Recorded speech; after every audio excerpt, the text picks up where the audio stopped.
If you need to turn a valve on manually, maybe you want to water a little bit of extra, or maybe you want to check some things out and you're just going to run your system manually, this is how to do it on a Rainbird PGA valve. So if you got a Rainbird PGA valve, this is exactly what you're going to do.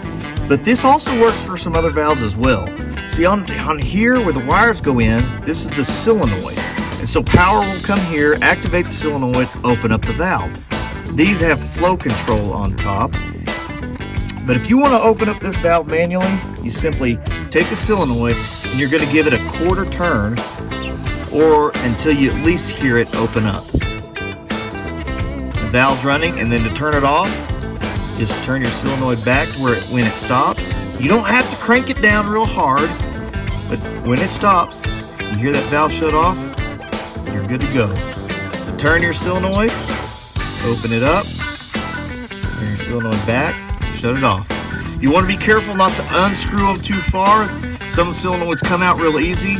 These Rainbirds don't come out as easy, but you don't want to turn them too far. Just a quarter turn, enough for that valve to turn on. Well, some valves have a bleed screw, and you can turn them on manually that way. Open up that bleed screw just a little bit, enough for that valve to open up, and then you just screw it back down, and that valve will shut off. It takes a little bit to shut off when you open them up by a bleed screw.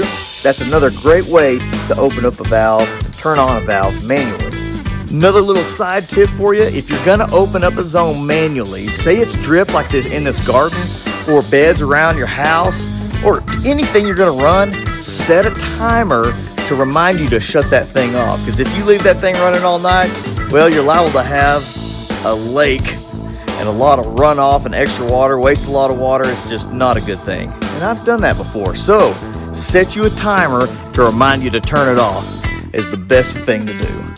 A little side tip for you. Billy Staggs here, American Irrigator, trying to make you a better irrigator. If you need to test one of these solenoids to see if it's good or not, maybe the zone's not coming on, you can watch this video right here.